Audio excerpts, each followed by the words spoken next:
Bonjour Emmanuel et bonjour à tous, bienvenue sur le nouveau chemin de la connaissance.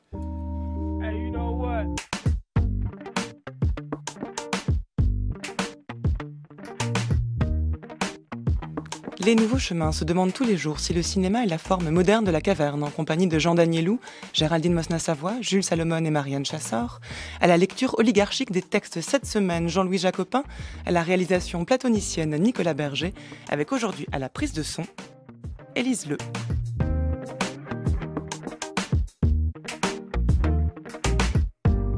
À 10h50, pour son journal de la philosophie, François Nudelman s'entretiendra avec Bruno Clément à propos de son dernier livre, La Voie verticale, paru chez Belin.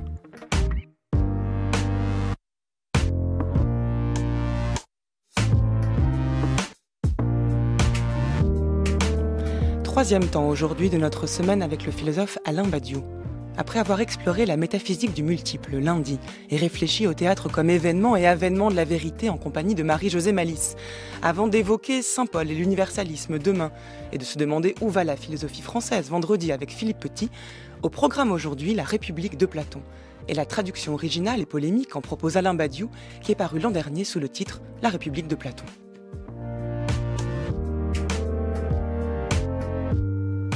Traduire n'est pas forcément trahir. Après tout, Platon lui-même avait dénaturé, voire malmené la pensée de Socrate en rédigeant ce texte.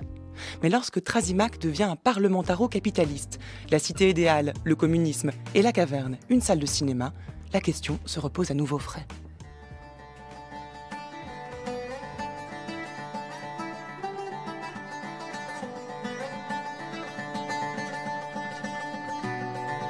Représente-toi des hommes dans une sorte d'habitation souterraine en forme de caverne. Cette habitation possède une entrée disposée en longueur, remontant de bas en haut tout le long de la caverne vers la lumière. You have the look of a man who accepts what he sees because he is expecting to wake up. Je vais te dire pourquoi tu es là. Tu es là parce que tu as un savoir que tu ne t'expliques pas, mais qui t'habite. Tu sais que le monde ne tourne pas rond sans comprendre pourquoi, mais tu le sais, comme un implant dans ton esprit. Sais-tu exactement de quoi je parle? De la matrice. Est-ce que tu veux également savoir ce qu'elle est?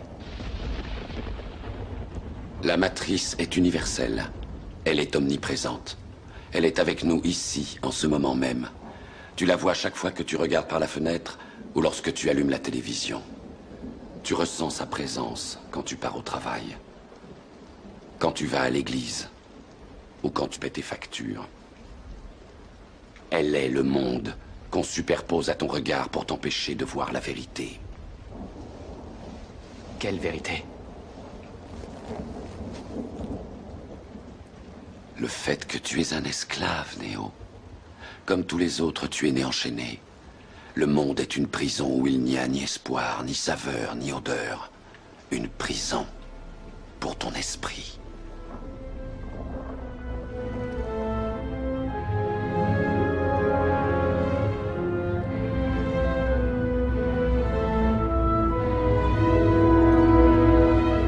Imaginez une gigantesque salle de cinéma.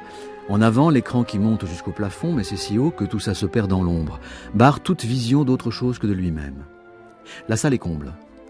Les spectateurs sont, depuis qu'ils existent, emprisonnés sur leur siège, les yeux fixés sur l'écran, la tête tenue par des écouteurs rigides qui leur couvrent les oreilles. Derrière ces dizaines de milliers de gens cloués à leurs fauteuils, il y a, à hauteur des têtes, une vaste passerelle en bois, parallèle à l'écran sur toute sa longueur. Derrière encore, d'énormes projecteurs inondent l'écran d'une lumière blanche quasi insupportable. Sur la passerelle circulent toutes sortes d'automates, de poupées, de silhouettes en carton, de marionnettes, tenues et animées par d'invisibles montreurs ou dirigées par télécommande. Passent et repassent ainsi des animaux, des brancardiers, des porteurs de faux, des voitures, des cigognes, des gens quelconques, des militaires en armes, des bandes de jeunes des banlieues, des tourterelles, des animateurs culturels, des femmes nues. Les uns crient, les autres parlent, d'autres jouent du piston ou du bandoneon, d'autres ne font que se hâter en silence. Sur l'écran, on voit les ombres que les projecteurs découpent dans ce carnaval incertain. Et, dans les écouteurs, la foule immobile entend bruits et paroles.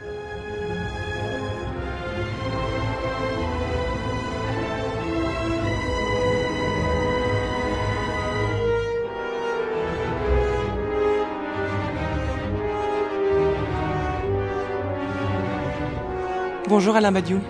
Bonjour. Bienvenue à nouveau sur le nouveau chemin de la connaissance. Oui, notre 3e jour. Exactement, c'est la 3 fois de suite que nous nous retrouvons. Mais aujourd'hui, à vos côtés se trouve Monique Dixot. Bonjour Monique Dixot. Bonjour. Platonicienne en chef. J'aime à vous présenter ainsi, en tout cas. Je ne sais pas si vous acceptez cette appellation. Ça ne me plaît pas énormément, mais merci quand même. C'est donc avec vous deux que nous allons parler de Platon aujourd'hui, et en particulier de la République de Platon.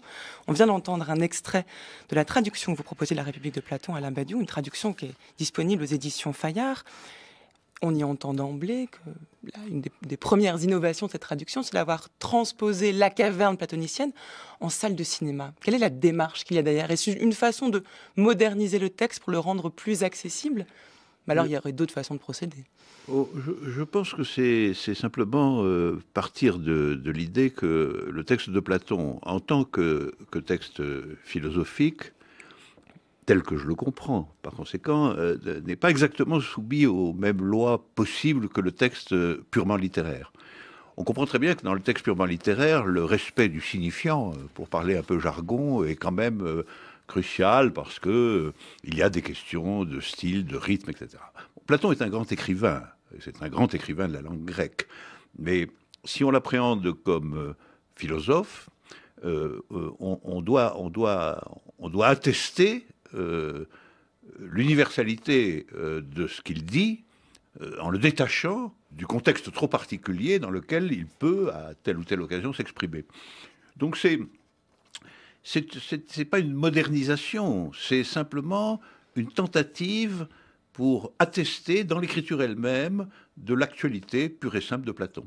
C'est-à-dire, c'est montrer qu'il fonctionne même quand on déplace les référents de la Grèce ancienne à aujourd'hui, même quand ce qui était une caverne devient un cinéma, même quand le tyran, au lieu d'être un tyran du monde antique, est un tyran contemporain, et même quand les mathématiques ont évolué depuis son époque et que c'est plus la géométrie grecque, mais que ça l'est encore, d'une certaine manière. Et ça, c'est parce que Platon a disposé la philosophie dans un système de conditions et anthropologiques données, mais il l'a disposé, c'est le mouvement peut-être le principal de sa pensée, il l'a disposé pour montrer qu'est-ce que c'était que le mouvement de la pensée, c'était que la pensée en mouvement. Alors, évidemment, un mouvement, c'est toujours mieux repérable quand les objets devant lesquels on passe, les vitesses avec lesquelles on les parcourt, etc., nous sont plus familiers. Et en ce sens-là, ce que j'ai appelé la République de Platon, c'est la République de Platon, véritablement. C'est la République de Platon telle qu'elle est recontextualisée. Et au fond, c'est un peu la République de Platon telle que je la lis.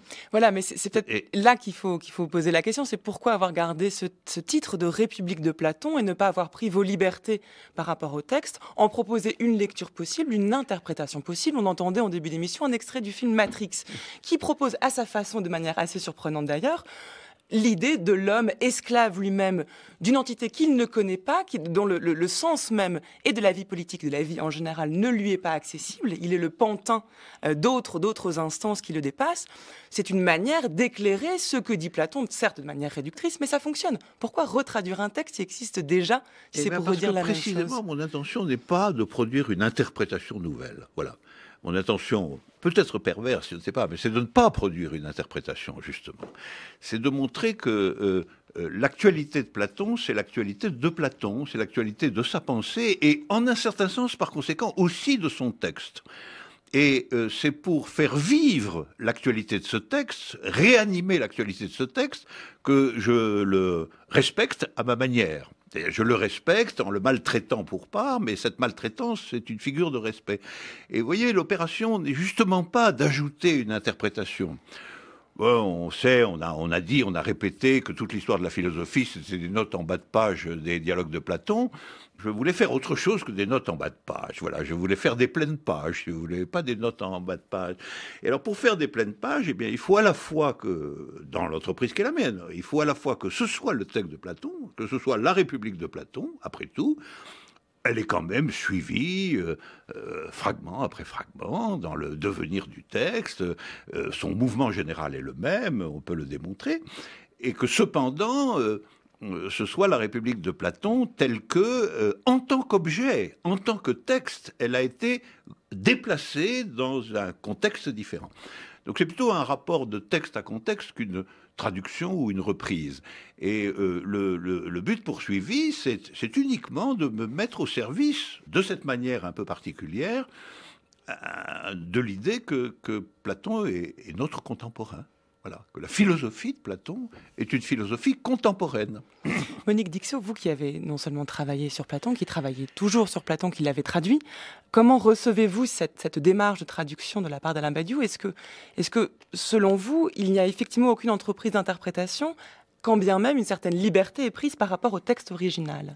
Je vais vous répondre, je voudrais juste faire une toute petite remarque. L'analogie entre la caverne de Platon et une salle de cinéma est tellement, j'allais dire, évidente, qu'un commentateur anglais qui s'appelle Ferguson, bon, peu importe, dans les années 60 du siècle dernier, l'avait proposé. Donc je veux dire que ce n'est pas une fantaisie délirante d'Alain Badiou. Je précise que Ferguson est un commentateur extrêmement sérieux, un philologue, etc. Bon, donc ça c'est juste. Alors, effectivement, ce qui est intéressant dans l'entreprise d'Alain Badiou, c'est, on peut appeler ça comme ça, je crois, c'est la façon dont il conçoit le rapport d'un philosophe à l'histoire de la philosophie, c'est-à-dire de son rapport à lui, à l'histoire de la philosophie. Et là, je crois que on est complètement d'accord, donc on puisse être pas d'accord du tout sur l'autre point, c'est que la philosophie n'a d'existence. Et là, nous sommes platoniciens, à mon humble avis. La philosophie n'a d'existence que dans les philosophies. Et par conséquent, pour qu'il y ait des philosophies, il faut qu'il y ait des philosophes. Bon, voilà. Donc des événements. J'en reviens à la grande idée, si j'ose dire, de Badiou. Bon. Donc, si on pense qu'une philosophie, c'est une suite d'événements où à chaque fois la philosophie se réinvente, elle s'est inventée la première fois avec Platon, parce qu'avant il y avait ce que Aristote appellera des physiciens, c'est-à-dire des penseurs de la nature, comme on dit, mais pas vraiment des philosophes. Bon, la philosophie s'invente avec Platon, pourquoi ? Parce que Platon est le premier à se demander ce que c'est. Bon, et c'est ça, inventer quelque chose, c'est poser la question, qu'est-ce que ça veut dire ? Bon, à ce moment-là, si c'est son existence, c'est la succession des philosophies, il faut lire les philosophies, si on s'intéresse à la philosophie. Et Badiou est un grand lecteur, comme on sait. Et ce qu'il a donné là, c'est une lecture. Alors vous allez me dire, une lecture, c'est une interprétation. Mais non. Une lecture, ça n'est pas une interprétation. Une lecture, c'est une réécriture. Badiou réécrit la République. Bon. Il l'a réécrit, peut-être, comme Platon l'écrirait s'il fallait qu'il l'écrive maintenant. Mais il l'arrache à une situation, une date, une époque précise, qui fait qu'à partir de là, on peut l'embaumer, le momifier, en faire un objet mort, quoi. Bon, il l'extrait de là, il le met maintenant. Il fait vivre. Or, j'arrête là, ce qui est justement assez intéressant, c'est que pour Platon lui-même, c'était ça, lire. Je veux dire que quand il a affaire à Protagoras, il y a une phrase extraordinaire dans la tête, il dit, bon, voilà, je viens de critiquer Protagoras. Mais c'était bien facile de le critiquer puisqu'il est mort. Bon. Alors, je vais m'en faire en quelque sorte le père adoptif, et pour la justice, je vais faire revivre. Donc la lecture, la réécriture type Badiou, est de cet ordre, c'est-à-dire c'est faire justice à une philosophie, on va dire passée, en disant elle n'est pas passée et je vais la faire revivre. Et il a réussi, voilà. Alors, faire revivre une philosophie, pourquoi pas ? Et évidemment, la démarche est louable et même nécessaire. C'est ce que tous les philosophes essayent de faire en permanence, de par leurs travaux, leurs lectures, leurs interprétations, leurs analyses d'autres textes que les leurs. Retraduire un texte déjà existant pose un autre problème. C'est pas simplement une façon de maintenir en vie, de redonner la vie à un texte qui, d'ailleurs, n'était pas mort pour autant. C'est peut-être une façon de le faire découvrir à d'autres personnes. Mais c'est là où il me semble qu'il y a toute l'ambiguïté quand même de la démarche, puisque il y a plusieurs présupposés. D'abord, que les gens ont en tête le texte de Platon lui-même pour pouvoir le comparer et juger de la fidélité de votre traduction à Alain Badiou ou non.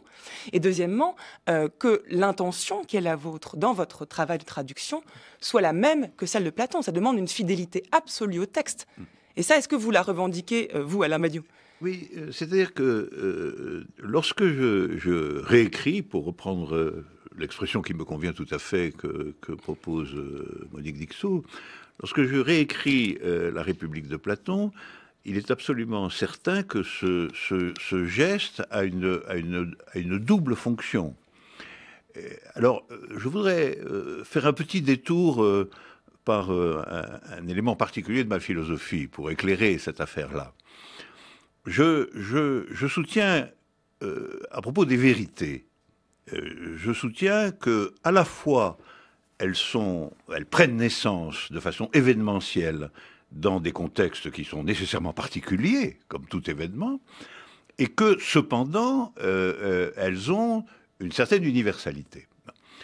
Alors, s'agissant de la philosophie, je soutiens aussi, en un certain sens, la même chose, même si la philosophie n'est pas exactement dans le registre des productions de vérité. Il n'en reste pas moins que la philosophie, en tant qu'elle est constituée des œuvres des philosophes, elle est à la fois tributaire d'un contexte anthropologique tout à fait particulier, historique, et en même temps, elle demeure.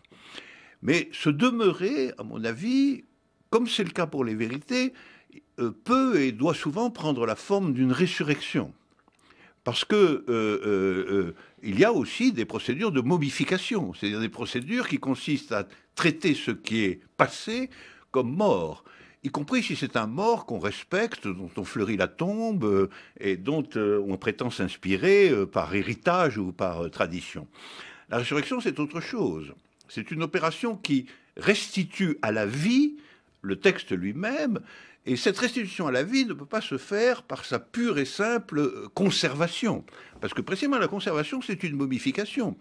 Alors, l'intérêt porté à l'exactitude de la traduction, à son environnement philologique, à des corrections grammaticales, etc., est une nécessité de la science, c'est une nécessité du savoir. Mais du point de vue du philosophe, c'est pas ça la question. La question, c'est ressusciter le texte de Platon.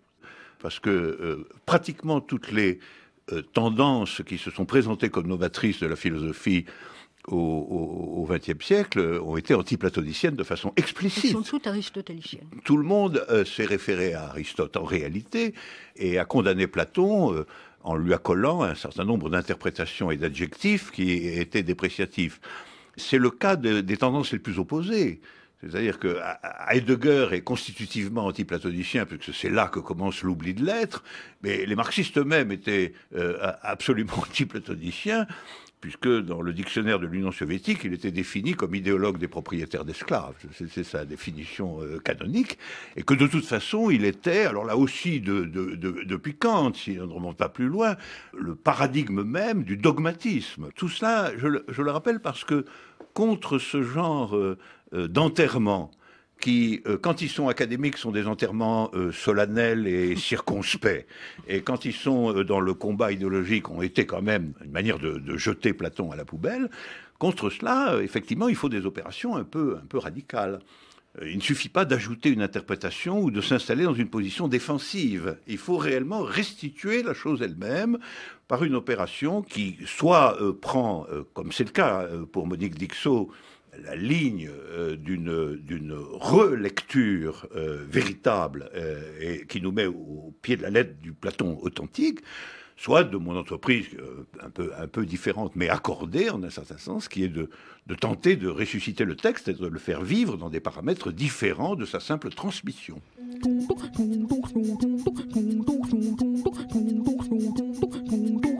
Pourquoi tu m'appelles Saint-Paul alors que je m'appelle Saint-Pierre?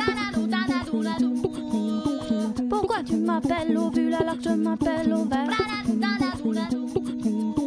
Pourquoi tu m'appelles Couvron alors que je m'appelle Corner? Pourquoi tu m'appelles Déclaration de plainte alors que je m'appelle Habit poursuite judiciaire? Pourquoi tu m'appelles Sécu alors que je m'appelle Sicave? Pourquoi tu m'appelles la mort alors que c'est moi qui t'éclaire? Pourquoi tu m'appelles Saumur alors que je m'appelle Sauterne? Pourquoi tu m'appelles Histoire alors que je m'appelle la guerre? Pourquoi tu m'appelles Erreur alors que je suis humain? Pourquoi tu m'appelles la viande alors que je m'appelle la mer? Pourquoi tu m'appelles tricycle alors que je m'appelle trimestre? Pourquoi tu m'appelles déjà alors que je viens à peine de naître? Pourquoi tu m'appelles Janine alors que je m'appelle Thérèse? Pourquoi tu m'appelles sous X alors que je m'appelle Y? Pourquoi tu m'appelles Ardèche alors que je m'appelle Corrèze? Pourquoi tu m'appelles PC alors que je m'appelle Appel? Pourquoi tu m'appelles Luce alors que je m'appelle Herpès? Appelle-moi pas mon vrai nom, c'est la seule chose qui reste.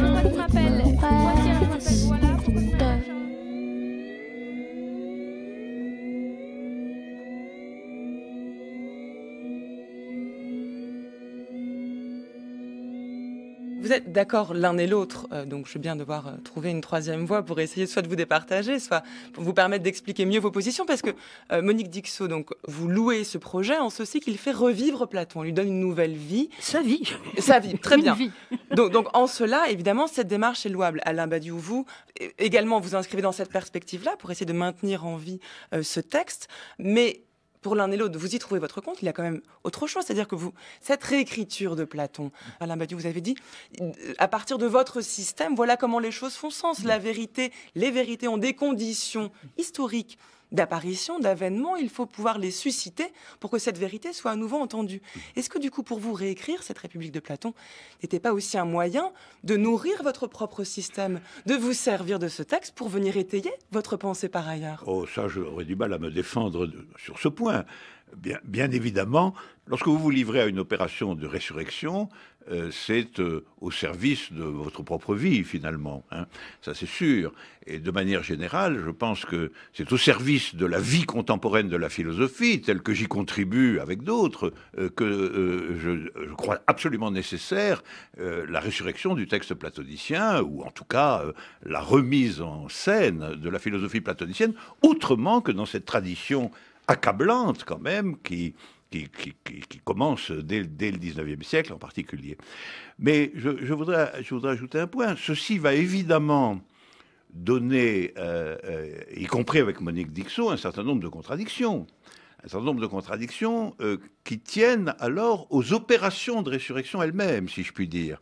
C'est-à-dire que, pour prendre tout de suite un exemple dont je sais qu'il va ouvrir un désaccord, mon idée est que le contexte dans lequel il faut et on peut ressusciter Platon pour aujourd'hui comporte des opérations transformatrices, évidemment. Alors, quelques-unes sont simplement de détails, dans l'imagerie, etc. Et ça, on peut tout à fait les valider. D'autres sont plus systémiques.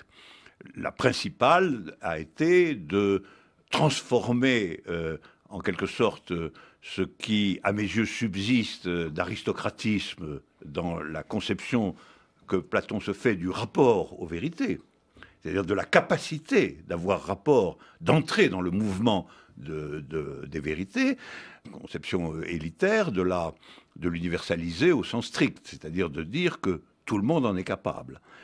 Alors, ça va entraîner à quelques moments du texte que Socrate dit pratiquement explicitement le contraire de ce que le texte grec dit. Et évidemment, là, on pourrait dire cette résurrection est une résurrection de quelqu'un qui, sur certains points, a cessé de ressembler à Platon. Oui, ou pour le dire, voilà, prendre un exemple concret, la cité idéale chez Platon, vous le traduisez par le communisme.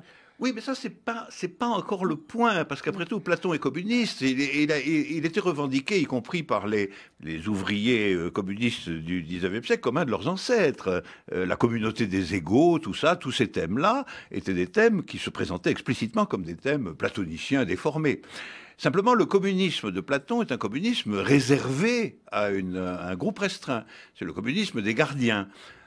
Quand vous lisez la description de la vie des gardiens, c'est une description qui pourrait absolument être étendue à un communisme généralisé.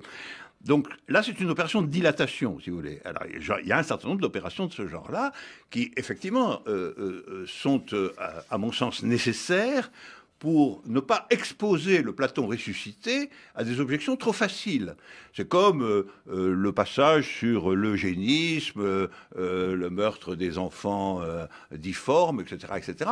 Je l'ai carrément absenté. Enfin, je fais même dire là à Socrate, dans un passage qui m'amusait, à vrai dire, là je m'amuse, je fais dire à Socrate ce que me fait dire Platon, je ne suis pas d'accord, etc. Donc je monte une contradiction tout à fait impraticable d'ailleurs entre Socrate et Platon. Alors effectivement, ça, ce sont des opérations que, selon votre question, on va pouvoir rattacher à un certain nombre de mes intentions propres, Mais là, on ne peut pas faire autrement. C'est-à-dire que de toute façon, même si je faisais une calme interprétation, même si je tentais de faire une traduction fidèle, je serais obligé de mettre des notes. Oui, non, mais chez vous, c'est quand même ostensible. Et d'ailleurs, vous l'admettez vous-même, et c'est vous qui avez abordé ce point. C'est que vous reconnaissez à ce texte une dimension politique précise qui non pas qui n'est pas présente chez Platon, puisqu'elle l'est, en effet. C'est pas un contresens de parler de communisme, mais simplement, vous élargissez la conception que se fait Platon de ce type de politique concerne certaines personnes, concerne une minorité. Vous l'élargissez à la totalité de la cité, n'est-ce pas, Monique Dixot? Et en ce sens, est-ce que vous n'y voyez pas un contresens?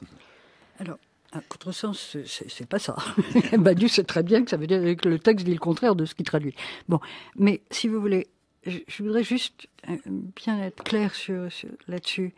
L'entreprise de réécriture de Badiou, je ne peux que y souscrire dans la mesure où il a ressenti ce qu'on m'a toujours reproché de faire à propos de Platon, c'est-à-dire d'en faire une pensée violente. Toute pensée est violente. Je reprends le mot de Badiou, mais c'est très curieux, c'est ce qu'on m'a reproché moi quand j'ai commencé à écrire sur Platon. C'est-à-dire de transporter quelqu'un qui était un idéaliste tellement gentil, tellement convenable, tellement tranquille, et tout d'un coup de lui prêter des thèses qui étaient insoutenables. Bon. Il y a une violence de toute pensée, et celle de Platon est une des plus violentes. Et c'est là que je parle d'enterrement, parce que c'est ça qui a été complètement occulté, mais pendant des siècles et des siècles, vraiment. Pas toujours, mais je veux dire, mais très longtemps. Alors, s'il faut redonner de la violence à la façon Badiou, pourquoi pas? Voilà.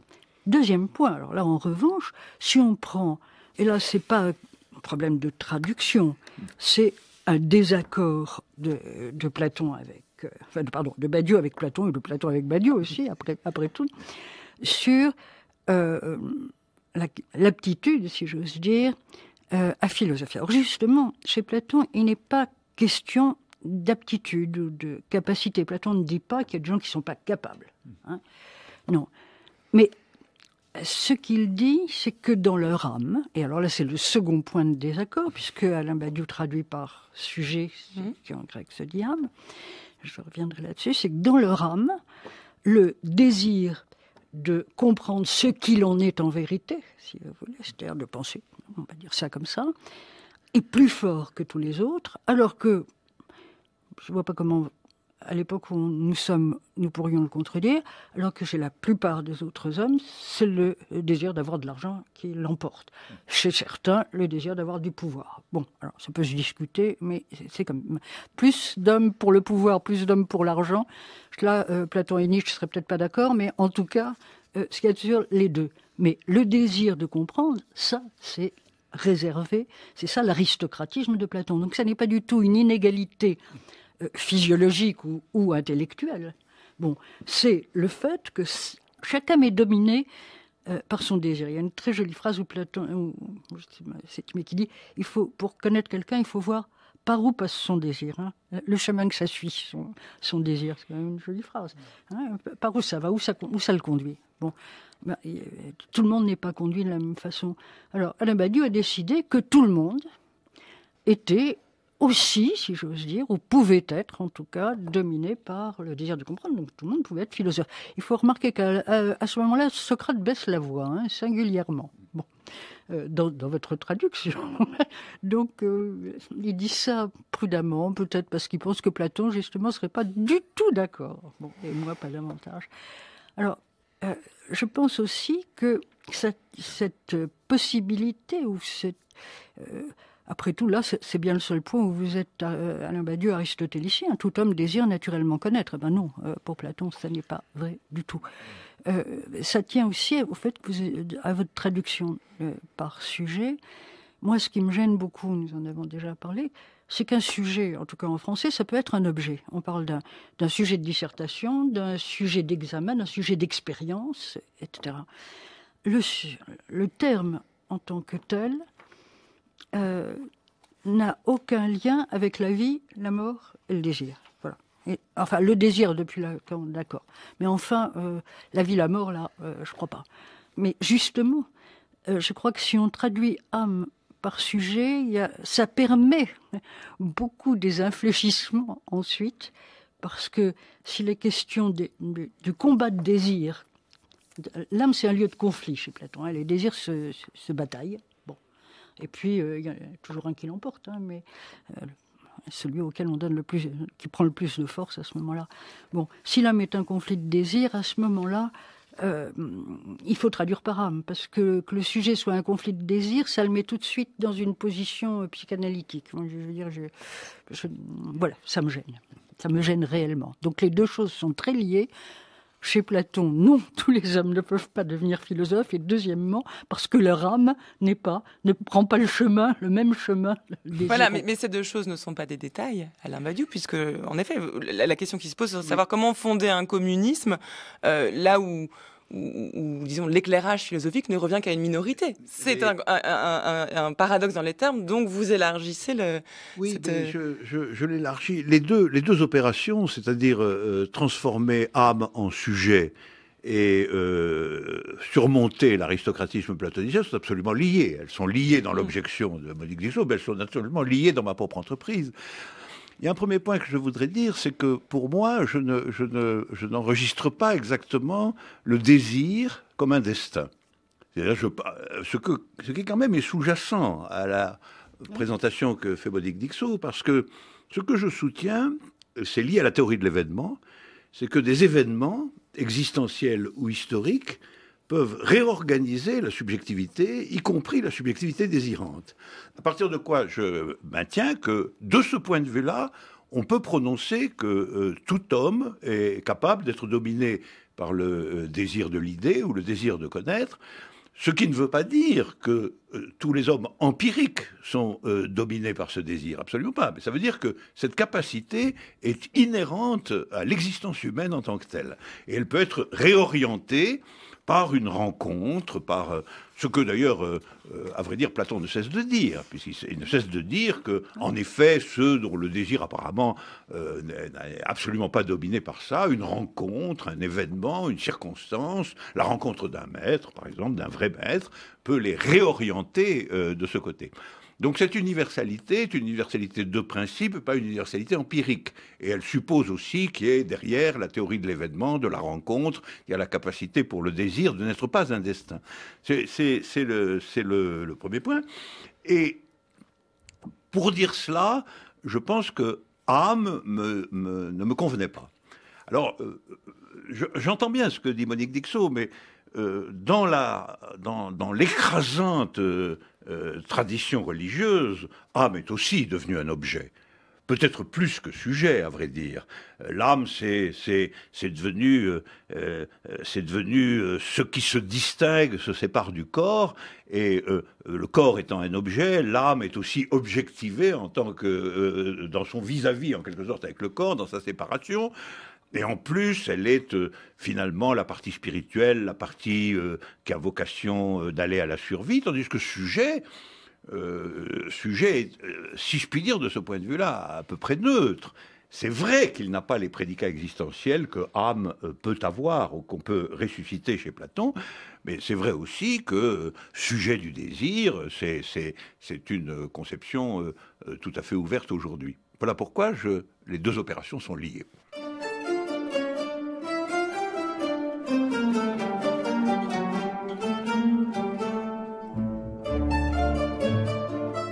J'ai consacré quelques pages au mot fidélité car un auteur qui suit ses traducteurs part implicitement d'une exigence de fidélité. Je comprends ce que ce terme peut avoir de désuet face à des propositions critiques selon lesquelles, pour une traduction, seul compte le résultat créé dans le texte et la langue d'arrivée, et a fortiori dans un moment historique déterminé où l'on tenterait d'actualiser un texte conçu à d'autres époques. Mais le concept de fidélité participe de la conviction que la traduction est une des formes de l'interprétation et qu'elle doit toujours viser, fût-ce en partant de la sensibilité et de la culture du lecteur, à retrouver, je ne dis pas l'intention de l'auteur, mais l'intention du texte, ce que le texte dit ou suggère en rapport avec la langue dans laquelle il est exprimé et au contexte culturel où il est né. Schleiermacher avait dit « Ou bien le traducteur laisse l'écrivain le plus tranquille possible et fait que le lecteur aille à sa rencontre, ou bien il laisse le lecteur le plus tranquille possible et fait que l'écrivain aille à sa rencontre. Les deux chemins sont à tel point complètement différents qu'un seul des deux peut être suivi avec la plus grande rigueur, car tout mélange produirait un résultat nécessairement fort insatisfaisant. Et il serait à craindre que la rencontre entre l'écrivain et le lecteur n'échoue totalement. Je répète qu'un critère si sévère ne vaut que pour des textes éloignés de nous, parce qu'ils sont soit très anciens, soit d'une diversité culturelle absolue.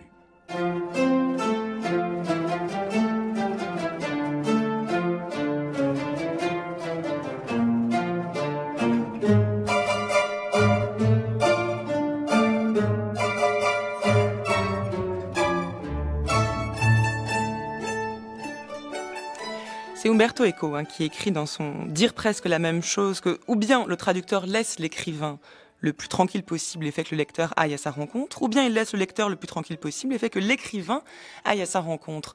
Ce que ce texte nous permet d'aborder, Alain Badiou et Monique Dixot, c'est peut-être la dimension ici d'écrivain qu'il y a dans ce texte. On avait dit, pas seulement traduction de Platon, réécriture de Platon, vous introduisez en réécrivant Platon une autre dimension au texte philosophique lui-même, qui est celui de l'écriture d'un texte. Et là, ça soulève des problématiques qui sont bien différentes, puisqu'on parle non plus seulement de Socrate, mais bien de Platon et du travail d'interprète et d'écrivain qu'était Platon lui-même, ce qui nous conduit à garder en tête de toute façon la distance qu'il y a entre le lecteur d'un texte, le rédacteur du texte et les protagonistes du texte. Encore plus chez Platon, puisque Platon ne fait qu'écrire sur Socrate, Alain Badiou.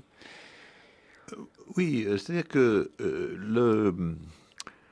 la question du texte platonicien est une question tout à fait particulière et que ce n'est pas n'importe quel texte de philosophie qui se prêterait à une réécriture, il faut bien dire. C'est bien parce que c'est Platon que c'est possible. Et pour une des raisons que vous suggérez, c'est que lui-même se livre à des opérations déjà de ce genre. Lui-même est dans la reconstitution. Après tout, il y a toute une partie de l'œuvre de Platon qui, pour reprendre le mot que j'ai utilisé, est une résurrection de Socrate.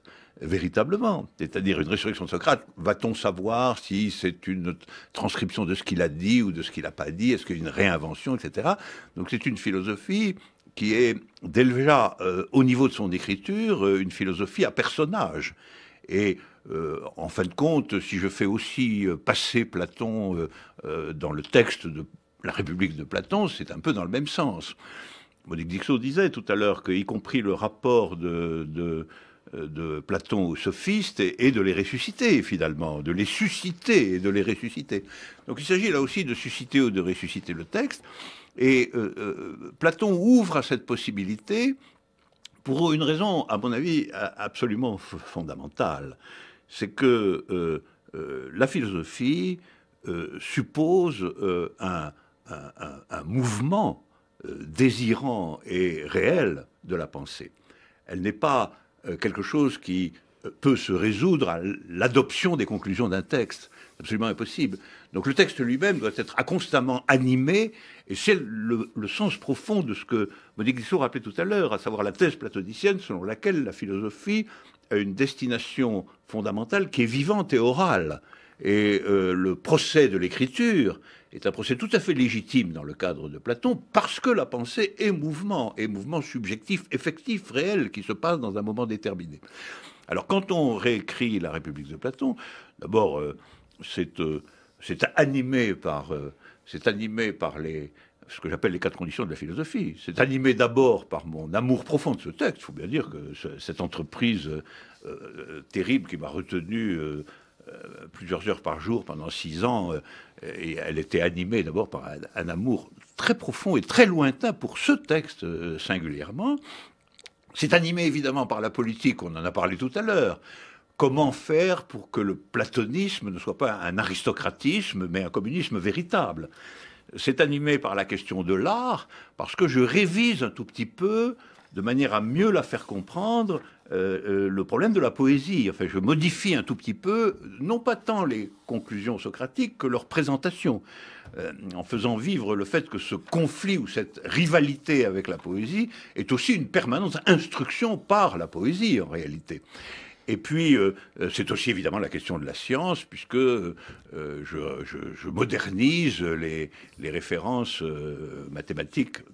Donc, finalement, on pourrait dire ça, on pourrait dire cette réécriture de la République de Platon, c'est un acte philosophique dans les conditions constitutives de la philosophie, telles que lui-même déjà, au fond, les utilisait, les dépliait, les mettait en personnage, inventait des fables à leur propos, etc.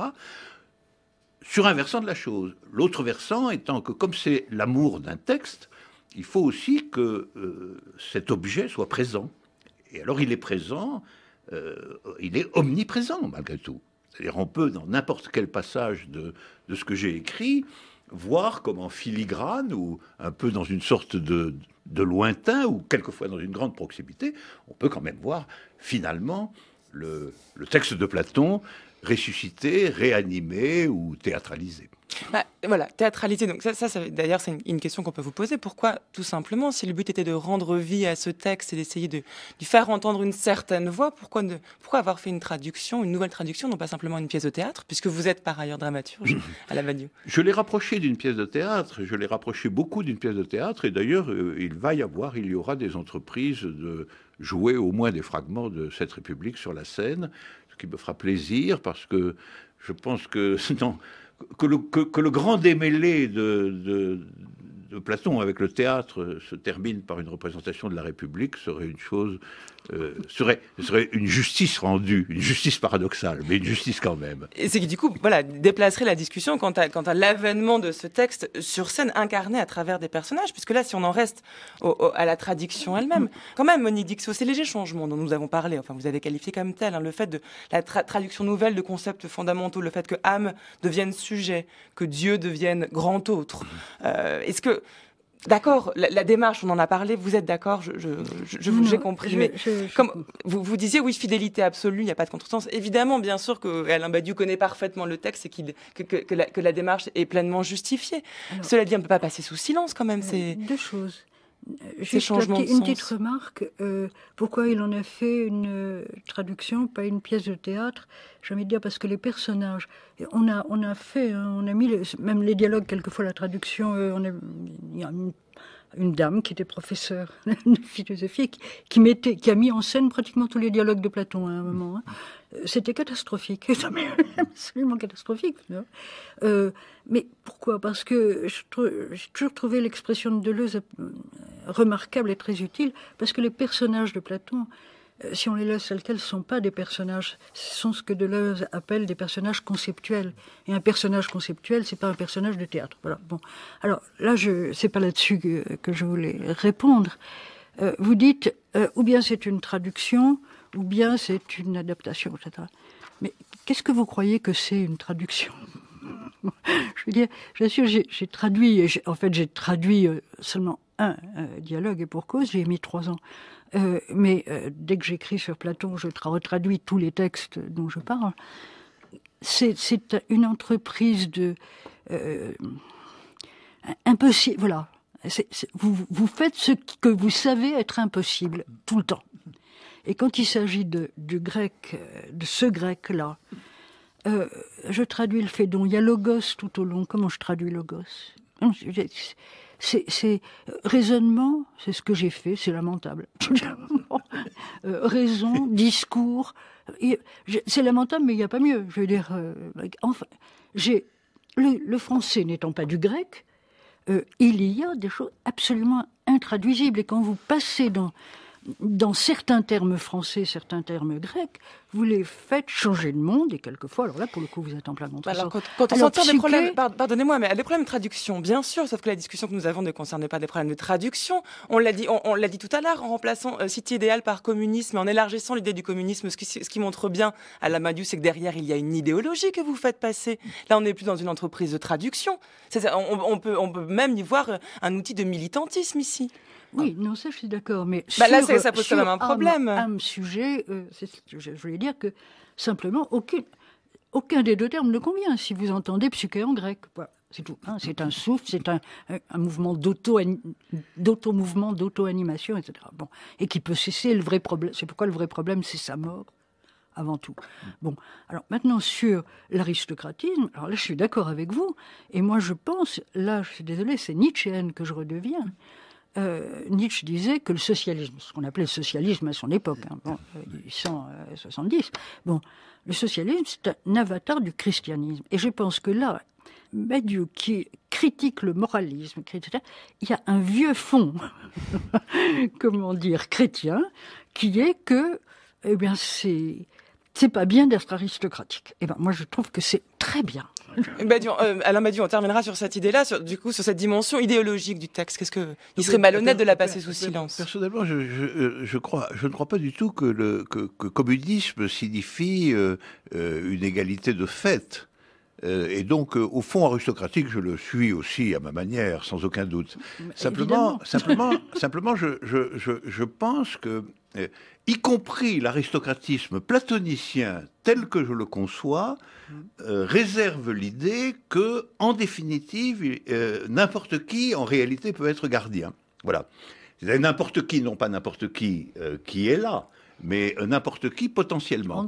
C'est à mon avis d'ailleurs la raison profonde pour laquelle, à la stupeur de ses interlocuteurs, il déclare que même une femme peut être gardien. Oui, mais c'est une ouverture sur l'universalité. Vous proposez un Socrate féministe dans ce texte. C'est une ouverture décisive vers l'universalité. C'est un exemple, par exemple, si violemment paradoxal, au point qu'il prend toutes sortes de précautions, malgré tout, il dit « vous allez être scandalisés ».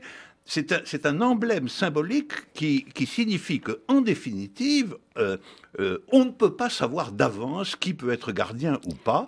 Ça n'est pas une question naturelle, c'est une question ouverte à des possibilités hasardeuses. C'est une question naturelle parce que Platon n'en parle qu'en termes de physis.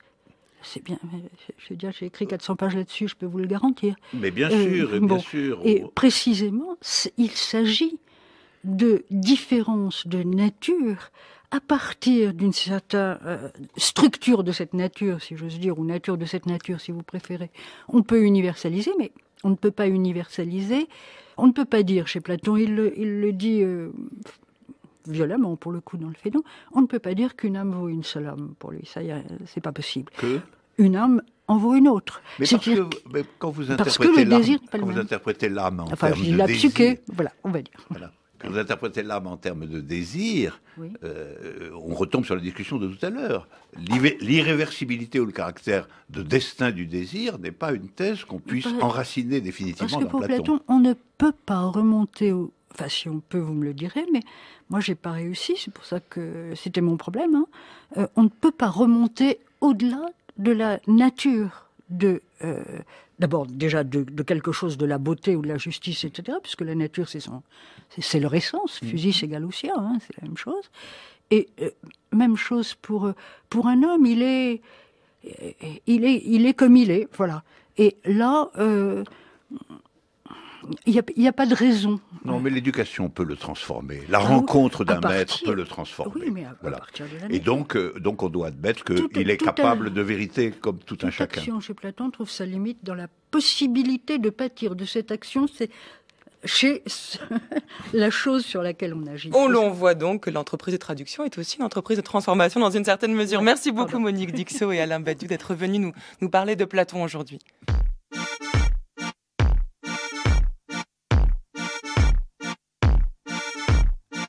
Ils ont changé ma chanson.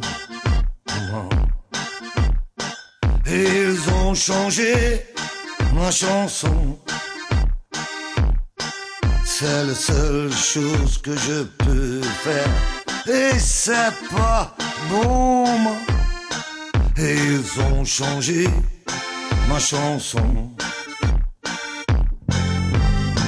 Look what they done to my brain.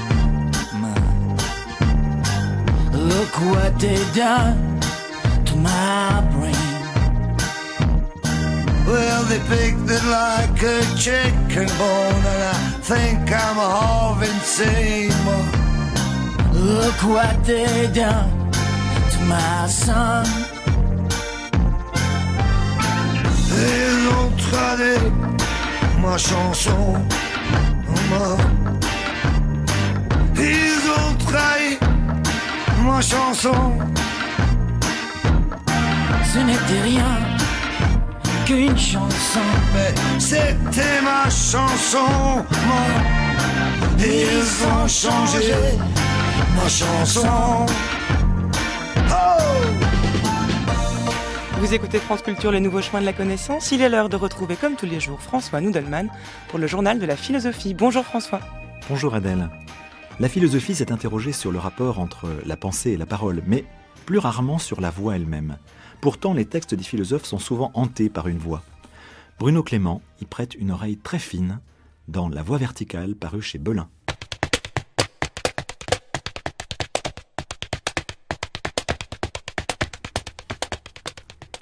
Bruno Clément, bonjour. Bonjour. Vous étudiez dans ce texte une figure, la prosopopée, qui identifie pour vous la voix. Pourquoi ? Peut-être il faut dire à nos auditeurs déjà que la prosopopée, c'est une figure particulière, c'est celle qui consiste à faire parler ce qui ne peut pas parler.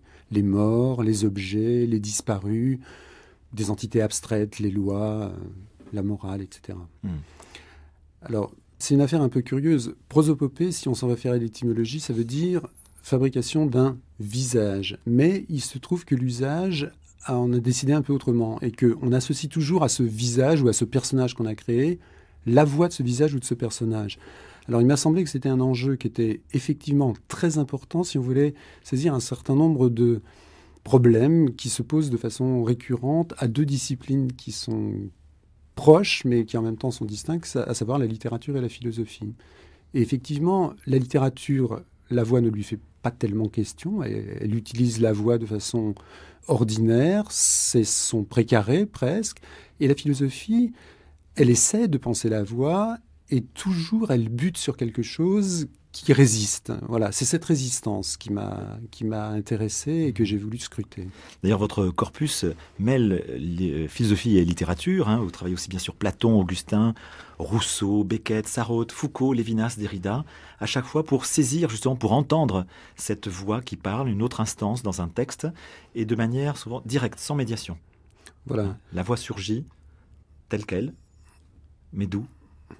On ne sait pas. Toute la question. Ça, voilà. En tout cas, ce qui est frappant dans ce que vous dites, ce que vous résumez très bien d'ailleurs, c'est que les philosophes, les romanciers, les poètes font un usage égal de cette figure-là, et finalement dans des conditions qui ne diffèrent pas du tout. Oui. Voilà. Donc c'est une manière aussi de penser, d'essayer de penser la frontière, si elle existe, entre les deux disciplines. Alors effectivement, vous avez raison, dans tous les cas auxquels je me suis intéressé, la voix en question est une voix qui est inattendue, intempestive et qui surgit brusquement. Voilà. Et donc, elle s'oppose presque toujours, et en fait toujours, à une autre voix, qui est une voix plus consensuelle, plus admise, une voix reçue. Voilà. Ouais. Mais c'est ça qui est intéressant, c'est que le sujet donc, de l'écriture fait surgir quelque chose au-dessus de lui ou derrière lui. Donc, pourquoi ? Qu'est-ce que ça signifie finalement faire parler ou donner la parole à quelqu'un d'autre ?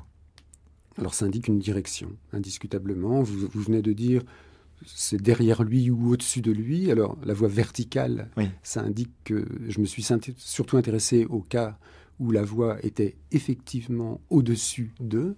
Et la direction générale de mon travail, c'est que c'est une des manières, l'usage de la prosopopée est une des manières d'indiquer cette direction, d'indiquer un sens.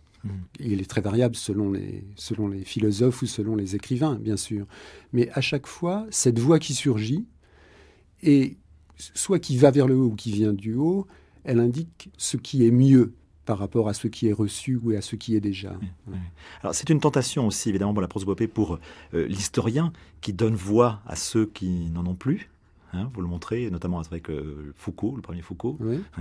Mais en fait, il s'agit de faire surgir un visage ou un masque, prosopopée, prosopone, un visage qui est là pourquoi ? Comme si quelqu'un appelait à se faire entendre. Soit comme si quelqu'un appelait pour se faire entendre, soit comme si l'écrivain qui en use voulait indiquer une direction. Oui. Là, vous venez d'évoquer le cas de Foucault, ça me semble plutôt ça, c'est-à-dire que, plutôt ce deuxième cas, c'est-à-dire que Foucault, quand il écrit par exemple l'histoire de la folie ou les mots et les choses, j'insiste sur le mot folie parce que ma lecture de l'histoire de la folie, c'est qu'effectivement, c'est un ouvrage qui obéit à la logique de la prosopopée et que la folie apparaît comme une figure et que c'est cette figure qui indique ce qui, pour Foucault, est la valeur qu'il s'agit de promouvoir. Et pour les mots et les choses, la figure ne s'appelle plus la folie mais la littérature, mais c'est quand même la valeur nouvelle à promouvoir, et elle fonctionne exactement avec une voix, avec une silhouette postée aux portes de la ville, etc. C'est-à-dire comme un personnage. Fontanier, dans son dictionnaire des tropes, distinguait la voix feinte et la voix sérieuse. Alors, est-ce que le sérieux, ce serait la prosopopée comme figure de pensée pour la philosophie ? Je ne crois pas avoir dit des choses comme ça dans mon livre, mais après tout, peut-être qu'on pourrait dire les choses comme ça. En tout cas, cette distinction que vous rappelez m'a beaucoup intéressé. Je pense que dans toutes les définitions qui ont été proposées de la figure, c'est la seule, celle de Fontanier, qui fait cette opposition. Qu'est-ce qu'il veut dire ? Il veut dire, c'est soit une voix feinte quand c'est totalement fabriqué. Il donne comme exemple la fameuse prosopopée de Fabricius dans le premier discours de Rousseau, parce que Fabricius est mort et que donc ce discours n'a jamais existé, donc c'est une pure fiction. Et ce qu'il appelle prosopopée sérieuse, c'est plus intéressant, c'est la prosopopée qui consiste dans l'apparition d'un personnage de façon totalement inattendue, et cette apparition de personnage est traumatisante ou obsédante pour celui à qui elle apparaît. Il donne l'exemple de Phèdre qui, dans la pièce de Racine, croit voir la figure de son père, Minos, juge aux enfers. Or, Minos ne dit rien du tout. Mais pour Fontanier, cette apparition et cette obsession de la figure du père juge, c'est ça même qui est la prosopopée. Et il ne la met pas sur un rang inférieur, ni d'ailleurs supérieur, à la prosopopée qui parle comme celle de Fabricius. Bruno Clément, vous dites que la prosopopée n'est pas toujours explicite, mais en fait, il faut exercer son oreille pour l'entendre. Oui, c'est vrai, elle n'est pas toujours explicite. Alors, une prosopopée explicite, ça serait celle très très classique aussi, qui est la prosopopée des lois dans le Criton de Platon. Socrate dit, tu imagines, les lois vont surgir, elles sont là à la porte, je les entends déjà me dire. Ça, c'est une prosopopée explicite. Mais dans d'autres cas que j'ai examinés, alors vous avez évoqué Foucault, ça serait un de ceux-là, à cette réserve près que quand même Foucault dit que la folie se met à parler à la première personne, donc elle est effectivement productrice d'un discours assimilable à la prosopopée. Mais dans le cas de Lévinas, par exemple, auquel je me suis aussi beaucoup intéressé, et que j'assimile à la prosopopée, il n'y a pas de prosopopée explicite. C'est-à-dire que c'est exemplairement prosopopique, pour employer un mot que j'essaye de proposer. Il y a une voix... Bien sûr, le sujet est toujours hanté par cette voix de l'autre, quoi. Voilà, le sujet est hanté par cette voix de l'autre, et quand même, il n'est pas indifférent que le nom que Lévinas s'est forgé pour ce concept qu'il essaye de promouvoir, ce soit le nom de visage, ce soit le mot de visage. Est-ce qu'on pourrait dire que toute écriture est hantée par une voix qui l'appelle au-dessus d'elle ou derrière elle ? Je pense que faut être prudent quand même, mais je pense que toute écriture, toute expérience d'écriture entreprise pour promouvoir une nouvelle valeur, oui, elle obéit à cette logique-là, et qu'à un certain moment, s'il y a une distinction de voix qui se fait, un relief, et donc une qui l'emporte sur les autres.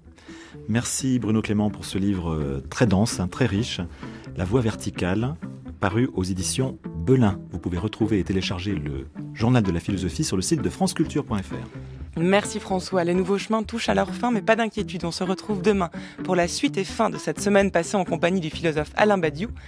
Demain, nous terminerons la semaine en évoquant la figure de Saint Paul et l'universalisme.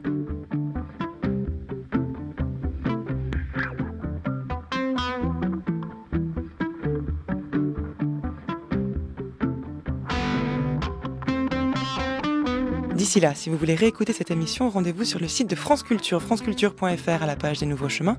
Vous y trouverez les indications bibliographiques et musicales concernant l'émission du jour. Et surtout, vous pourrez télécharger, podcaster cette émission afin de l'écouter où vous voulez et quand vous voulez.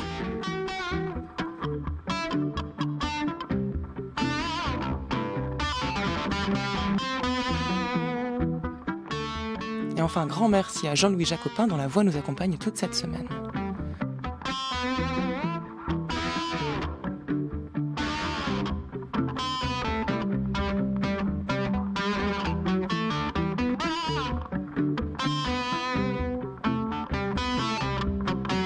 France Culture, 10h59, dans un instant, Culture Monde, Florian Delorme.